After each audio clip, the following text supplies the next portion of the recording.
I will briefly present the speakers who are going to be leading the discussion in this room. I believe most of you watched the ceremony. Maybe some of you joined us just for the room, but probably most of you watched the ceremony. And we are joined by Layla, Gili, and Tamar, who spoke during the ceremony. So we have the privilege to further explore their personal stories, their insights, and I'm sure it's going to be very interesting. I'll just quickly present them, just say a few words about each one of them. So Layla Alshekh, as I said, she's not yet with us. She's having some technical problems, but she will be joining us in just 2 minutes. Layla is an accountant. She is a Parent Circle Families Forum member, a mother of 5. She lives in Bethlehem. Layla's 6-month-old son, Kasai, died in 2002 after Israeli soldiers prevented him from reaching a hospital in time. Since his death, Layla has focused on protecting her remaining children from being part of the conflict. We also have Gili, an Israeli, also a member of the Parent Circle Families Forum, and for the past 5 years also a staff member serving as the forum's new media and communication manager. Gili is married, he has 2 children, he owns a small studio for video production and editing. Gili lost his only brother, Giora, in the Yom Kippur War after he had been missing for almost 2 years. In 2009, a documentary film created by Gili was released, telling the story of Giora's disappearance and Gili's journey in the Far East. And we also have Tamar with us, Tamar Pikes. Tamar is a potter, a painter, and an art therapy student. Tamar is married to Avi. She's the mother of 2 daughters. Tamar's father was killed in the 6-day war 3 months before she was born. Is someone there? We are all here. Who's looking for us? Have we begun? Have we begun? Who is speaking?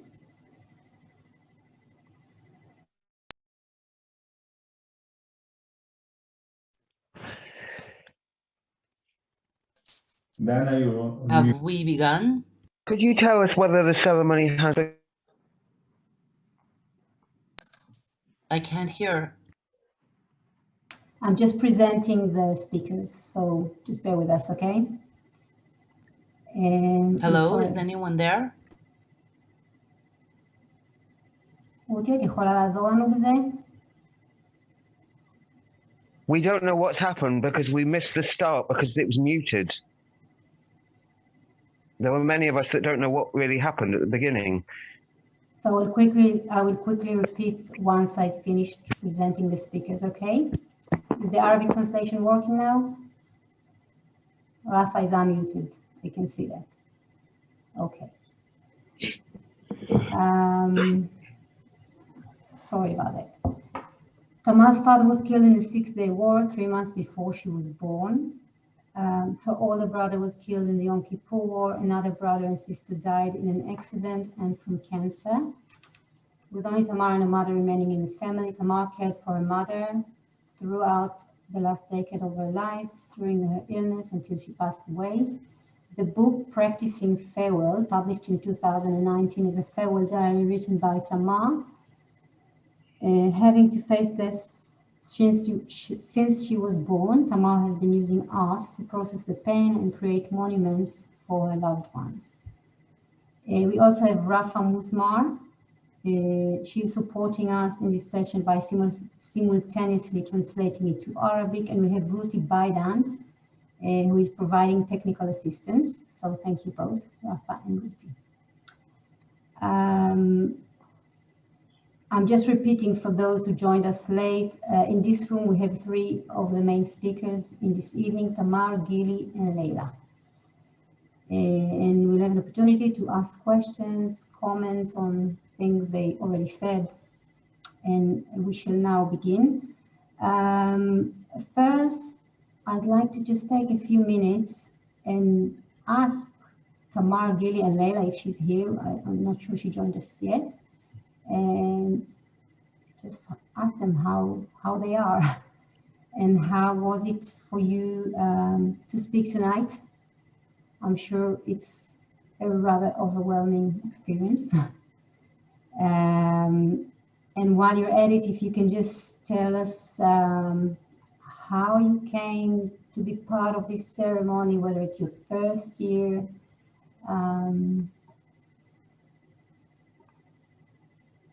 Tamar, ladies first. Ladies first. Okay. I was in Bejala. It was very, very exciting and cold. I planned to get dressed beautifully, and I had to put on a coat because it was very cold. I really I felt it is a very, very important thing that the peace activists are doing, because it is powerful and it reminds us all what's a big power we have as a group, and how can we might change things here. So in that sense, it feels very good. Gili? Yes, sir. Thanks, Tamar. Yeah, well, I don't know if you heard my speech, so maybe you know that it was my first time being physically in the ceremony, although I'm one of the producers for the last 5 years, but I've never participated because I prefer to be in Jerusalem in a ceremony that my brother is mentioned there.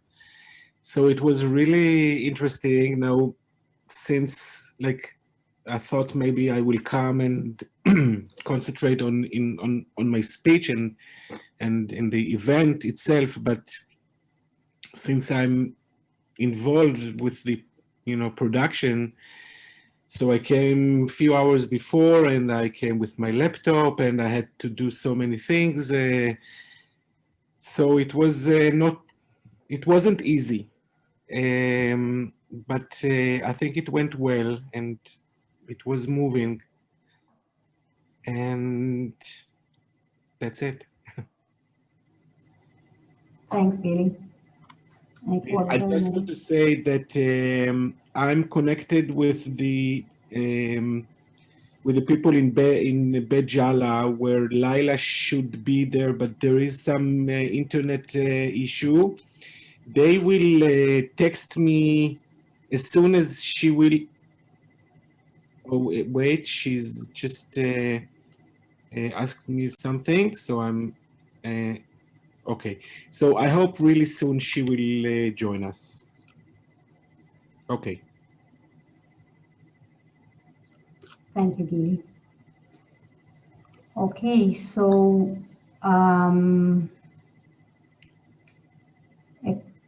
we don't have any questions yet, so I'm going to continue and ask. But what I am wondering about, what I would ask you to share with us is how are you accepted in Israel? We don't have Layla here. It's actually really interesting to hear what Layla has to say about this. So Layla is she joined us, and maybe you can pin her. Layla, maybe you can raise your hand that we can see you. So many windows. I'm trying to look. Where are you? Here she is. Okay, hey Layla. Hey, Thank Layla. you for joining us. So Hi. Layla. Sorry to interrupt you, but I'm here, but there was a problem with internet. Sorry. The main thing is you are here now. So I was just about to ask how are you seen in your societies, your views, your positions, your actions? What sort of responses do you receive?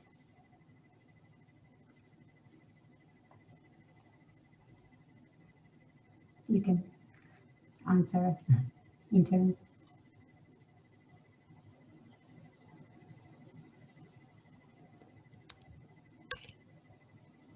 Layla, wait, Layla is muted. Oh, is she? Layla, I tried to open it, but it was Yes. muted. Can't So open it. will you please repeat the question again? I was just asking about the way you are seen in your society, the way you are accepted in your society. How do people around you feel about your views, your actions? So in my country or in my society, there's two opinions. First, my husband, my family-in-law, they encourage me a lot since they know that I joined the Parent Circle Family Forum, because they know how much I was suffering after the death of my son for more than 16 years. That was affecting me in a bad way, and even in my health, I have many health problems. And since they know that I joined the forum, they were being excited that I start to change my mind and try to open to new life. And even after I joined the forum, they start to realize that transformation that happened to me and how I become happier than before. Because, you know, during these 16 years, I was full of anger and hatred and sadness, and that affected my whole life. But in the other way, that my family in Jordan, they were against that. They said they are their enemy and you shouldn't be with them, and all that things. And I will tell you a small story happened to me before 2 years. I went to Italy with a Better Circle Forum to Italy in a conference. So before that, I went to Jordan to see my family because my family lives in Jordan. So my father started to talk to me about the forum and that I shouldn't be with them and they are our enemies and all these words. So I told him, I want to ask you a question. I was staying in Bethlehem for 11 years without um, I couldn't go to Jordan to see my family because after the second uprising, the Israeli government take a decision that they will never give the people like me who came from Jordan or other countries their Palestinian ID. So I was stuck here without move freely from place to place. Even I couldn't see my family in Jordan. So I told my father, did you know what happened to me during these 11 years? And he said, no. I told him, did you know that my son was died, but you didn't know the story? He said, yeah, I didn't know what happened to him. So I told him, how could you judge me? How could you ask me to do something or not to do? This is my life, and I'm the one who was suffering, and I'm the one who could choose what I want to do. And you know that I didn't do anything if I didn't believe in. And he was really feel amazed because he said to me, it's the first time you talk to me like that. And I was shocked because it's really the first time I talked to my father like that. And he said, it's the first time I saw that you have a power and I don't know where this power came from. I told him this power came from my pain. I didn't think of revenge, but I after all these years, try to do something better because in our Quran, God said that you can't judge the whole people because of one mistake that someone do. And sometimes when you feel anger and hatred, that close our eyes and our heart, and they didn't let us understand and realize the people around us or even the whole situation. Thank you. Thanks, Layla. Gili, Tamar, would you like to? No. We'll continue. Maybe I will add my comment. I was with Layla while she was talking in Bajala, and it was really heartbreaking. And I thought to myself that maybe if she is willing to tell everyone her story and to share it with us, there is a chance that we can bring something better into our life, in a sense that if we can listen one to the other and gather all the pain together in order to get power, as Layla said, we're on the right track. Okay. Amen. Thank you, Tamar. So Gili, I do have a direct question for you. I don't know. I don't have the name of the person who asked it. I need a mute. No, I should even mute. שומעים אותך. שומעים? Okay, now כן, it's כן. okay.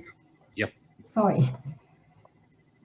So Gili, we have a person asking you to talk, if that's okay, about the way, the process of changing from being a right-wing activist to joining the parent circle. He's writing, he's very impressed with people who can make a change. I agree. So how did this happen? How did you turn the drive to revenge into forgiveness? First of all, I must say that, I don't think that I'm so special or so unique, because when I met other, especially Palestinians,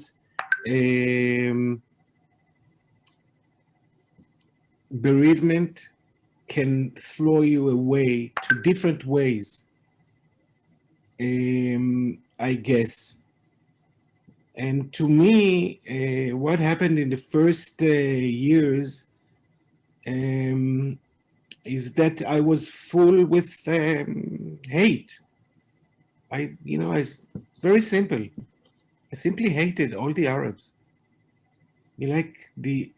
I blamed everybody, and especially because I wasn't so mature. I was 12 years old when the war began.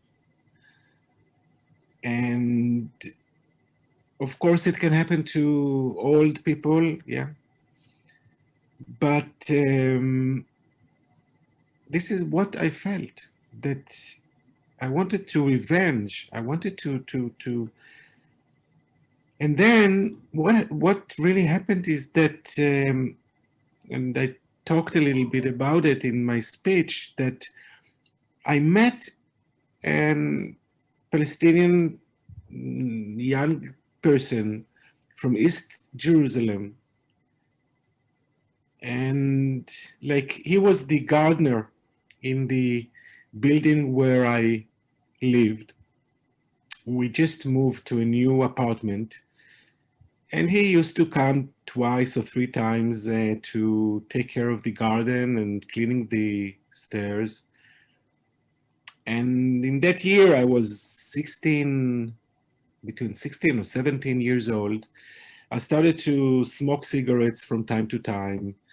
And one day he saw me and he called me and he offered me a pack of cigarettes. And, so I took a cigarette and we started to talk. Just a person to person, very simple. And then it became like a habit. This was our quality time. Almost every morning we had our cigarette, And then it made me, for the first time, think, like, am I that kind of person who hates all the Arabs? No, I'm not, because I refuse to be such a person who hates people just because they are, I don't know, women, blacks, Orthodox, or Arabs. I don't know. I'm not. And also, when we started to talk, after some time, we started to not talk politics, but, you know, it made me ask questions. What's going on here? We, the Israelis, have our own state, and the Palestinians don't have their own state. It was before the Wikipedia days, yeah, but I started to read, to ask questions about the Israel-Palestinian conflict. And it took some time. It didn't happen in a day. But after 2 years, 3 years, I already, you know, converted to the other, to the left. Religion. Yeah. So this is my story. And when many years after that, yeah, only, I don't know, 8 years ago, I joined the Parent Circle Families Forum just before I was staff member, 2 or 3 years before that, because I participated in one of the activities of the, that maybe we'll have a chance to talk about it later in the Zoom, but, and then I met, you know, Palestinians that they are bereaved like me. And personally, I'm very proud of the change I made. I can talk more, but this is the, I think, the hardcore of what happened to me.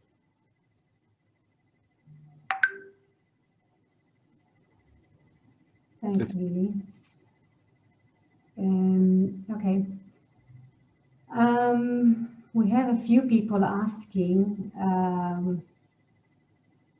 or maybe I'll say, we have a few people writing that they really agree with our views, but they raise doubts on how or if change is actually possible, and they ask how we see this process of changing the reality, not just experiencing personal transformations, but actually making a change, making an impact on entire societies.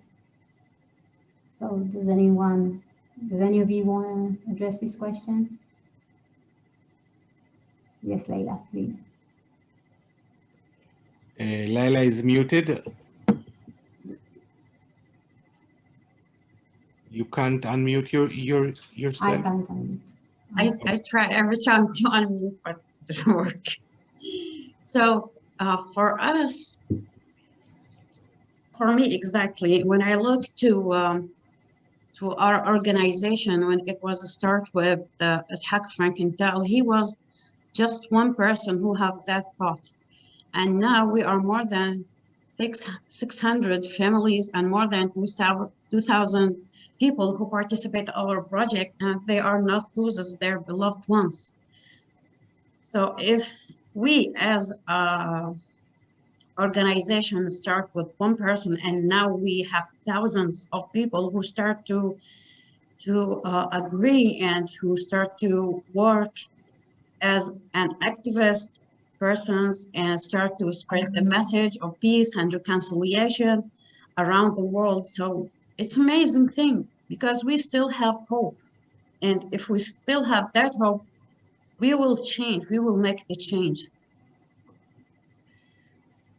And if me and Gili and Tamar sit side by side and start to share our life and we become friends, not just partners, I think this is a message for all the people around the world that if we, after all these years of conflict, we start to talk about peace and reconciliation, so everything will be possible. And when I look to myself now, after 4 years, I feel really that I'm proud of myself, that the transformation that happened to me and how I become a new person. Thank you. I wanted to add to what Layla said. I think that the question is not whether we can change. The question is, where do I want to stand? And I think that I have to stand for my the way I see the world should stand. And if it will change, I will be more than happy. But I think as a moral observation, I have to say what I have to say. So it is important, even if I don't change anything. Thanks. Okay, we have a question regarding the next generation. Rory is writing that there's an amazing turnout here, but it seems that there are not that many young people. And he's asking about the next generation of activists, of Israeli-Palestinian activists, and how you see it, what activities are taking in regards of cultivating the next generation of peace activists.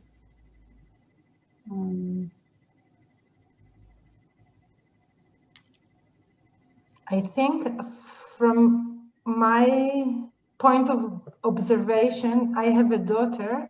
She's 22 years old. She's very activist.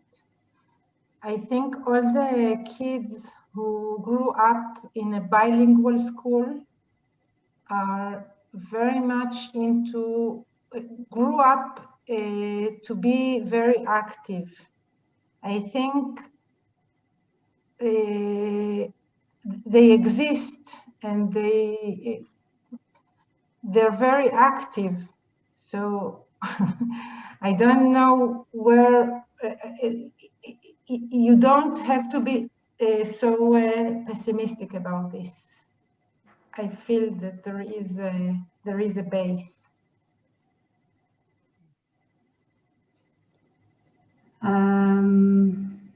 Okay, there is a question concerning getting attention from politicians. People are asking if the movements, if the ceremony is brought to the attention of politicians, or are there any actions in this direction? Gili? I don't want to answer this question. Okay, you don't have to.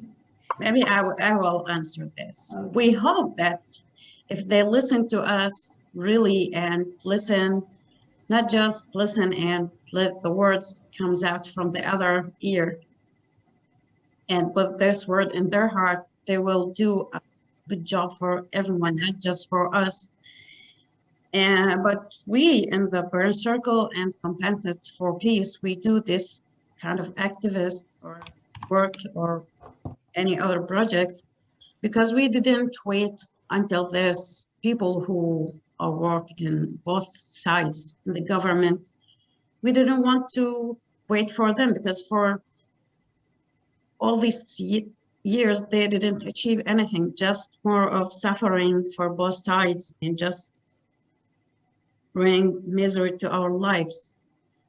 Because I'll speak maybe about Israeli government when they take a decision that they want to make war. I don't think that they will come to ask Gili or Tamar about their opinion. And even when they try to make peace, they will never came and ask three of us, what's your opinion about this? So we didn't wait until them to take a decision. We try to do this work on the ground.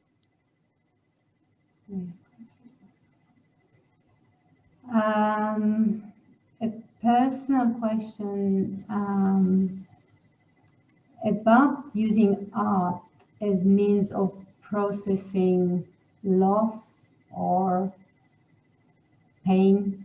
Both of you, Gili and Tamar, have created films.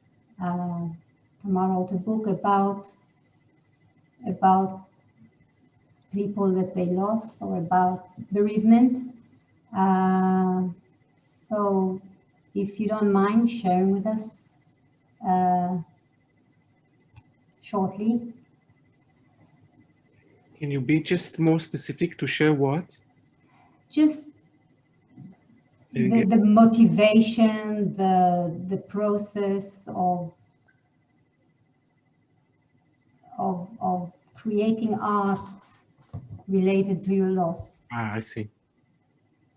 Well, first of all, really, I'm not saying that just before, like, I really don't see myself a real artist. Yeah, I made a film, and the artist between at least two of us, Tamar and me, so is Tamar. So Tamar should answer this. Maybe I'll just say that for me, well, you don't know, like, you know a little bit about my personal story, but I had another story, which is, let's say, based on what happened. Like, I made a film about what happened to my brother, because it was really a big story. His disappearance, and he was a very famous MIA. But then about 10, 12 years after that, I went to an innocent journey to the Far East. And after some time, I found myself looking for him, searching for him. I was really convinced that he is still alive. And many things happened, and I had a very, mental breakdown, you can say. And when I landed in 1985, I decided that one day I will do a documentary, a film about that. It took me many years, and I did it. But and it was some kind of yeah, you can say it was kind of a treatment, but I focused on really telling a story, doing a professional documentary. And I think Tamar is much more artist than me, and she can tell about it. Tamar? So now I won the competition. Who is the real artist here?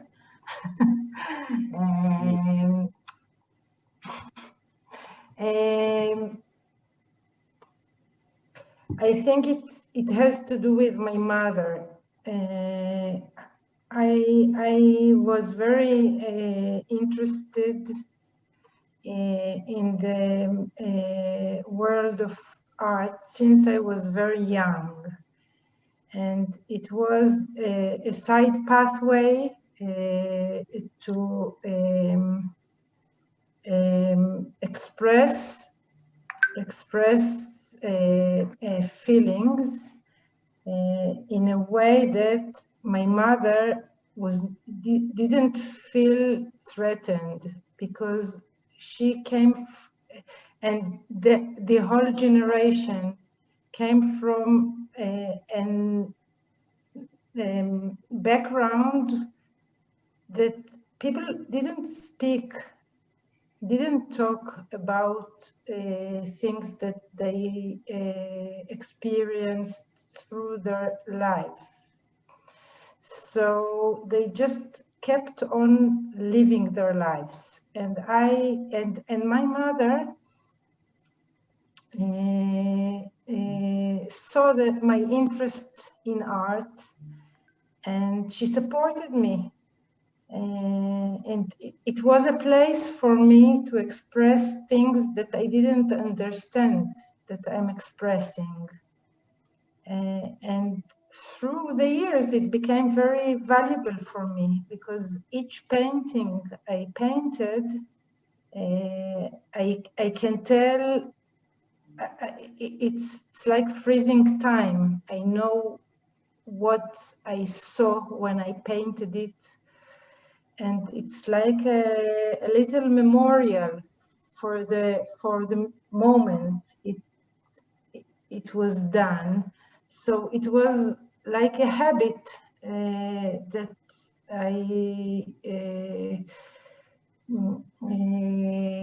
it was something that I did since I was very young, and it was a place that my mother let me talk about difficulties without talking with words. So it was like that's it. I don't know if I was clear, but because it's very late, and you know, I'm after the ceremony, so each one of us is very tired and not so concentrated. Me. I don't know about Gili and Layla. We'll let you finish the day soon and go to sleep.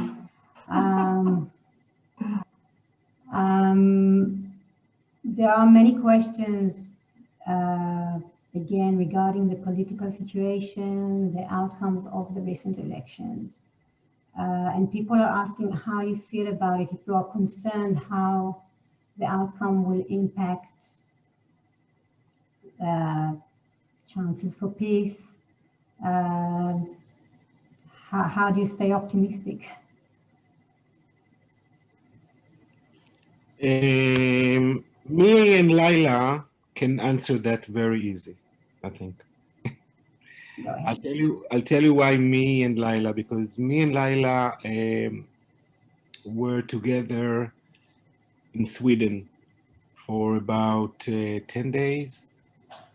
From morning until evening, we gave so many what we call in the parent circle dialogue meetings.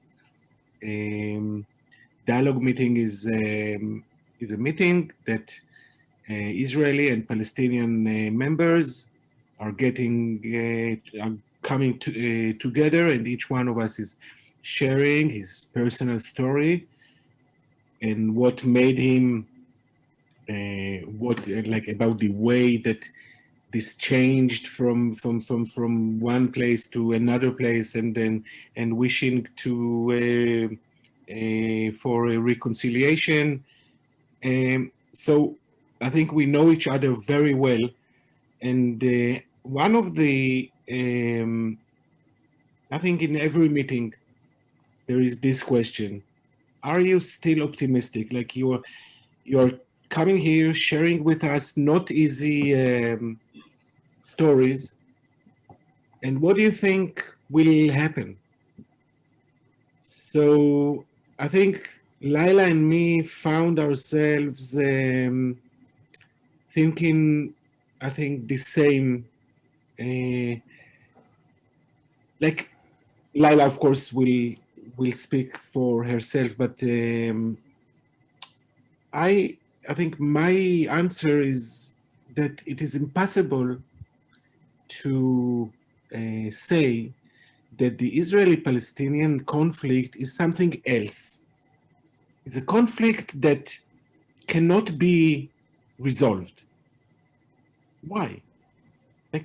And then, if you look in the history, you can go way back 1,000 years, or you can go hundreds of years, and you can look at our last, like the 20th and 21st century.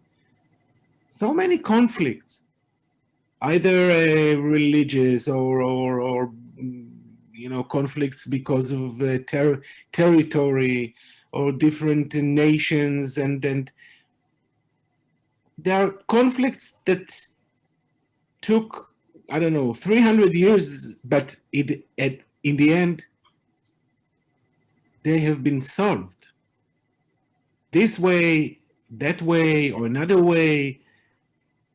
So why not us? Why only the, I don't know, English and Ireland, and the Catholic and Protestant here and there, the German and French, the I don't know, South in the US, and the North, and the, you know, in Ethiopia and south of Sudan, and just think about us, the Israelis. We have here a German embassy, and it's not since just a few years ago.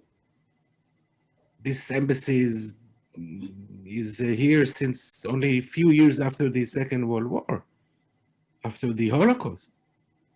So this is my answer. So many conflicts. One day, I think it takes two brave leaders from both sides that they can carry their public, their people towards finishing the conflict. And maybe you will not call it at the first year's peace.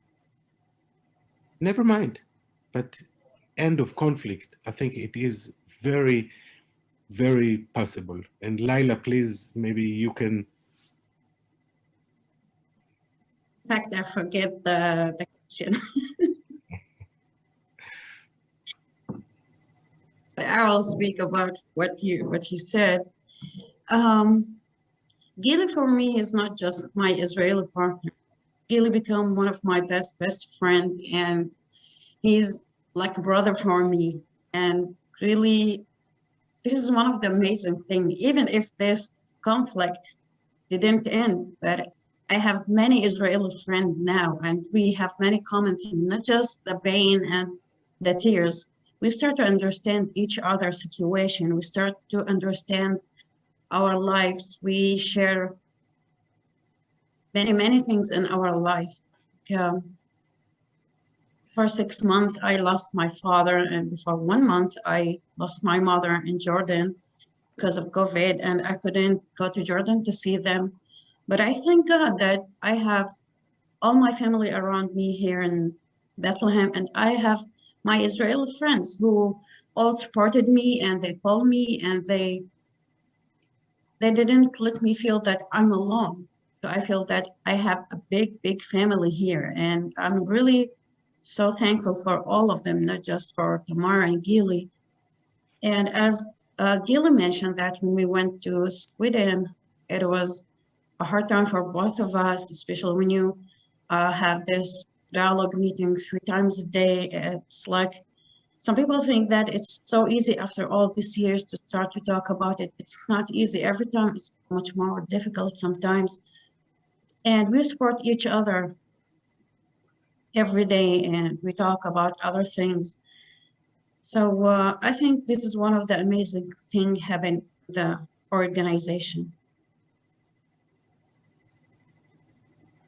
Thanks. I think it's a good way to wrap the discussion. An optimistic message.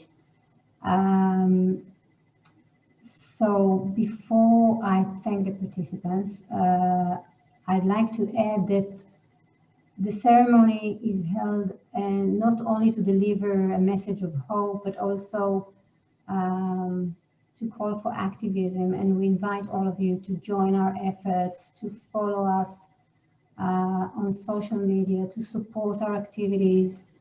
I believe Ruti added some links in the chat box to all the relevant pages, and you're very welcome to follow our activities and join many of them. I thank you very much for being with us today in the ceremony and then in the room. I thank the speakers from the bottom of my heart. I can only imagine how difficult it is to speak on stage and then also run this session. But above all, I just thank you for being such a huge inspiration to all of us. So thank you. I thank Rafa for the translation, and I thank Ruti for the technical support. I do hope this evening has been meaningful to all of you. I'd like to also say Ramadan Kareem. Ramadan is starting today, so easy fast and Ramadan Kareem to everyone who is fasting. And I'm wishing you all peaceful days, and we'll see you next year, of course. Thank you, Dana, and I want to thank everyone who are joining us today and give us his time to listen and to show his love and condolence to us. Thank you so much, and I want to thank you, Dana, and Gili, Tamar, Rafa, everyone. Say it. Thank you so much. And Ruti. Yeah, I also really want to thank everybody. And Dana, thank you so much. And Rafa and Ruti. Maybe I'll just say one thing. We really hope if you can follow us, I mean, the Parent Circle Families Forum, please go visit our website. We have a great website, also in English version. Sign up to our newsletter, follow us in Instagram. I don't know, just read about our activities, and maybe you'll be involved one day in the future. And again, thank you so much. And as I said, the links are in the chat box, so you can check that out. And thank you all for writing beautiful comments of support in the chat box during this discussion. We couldn't read them all, but thank you. Bye. Good evening.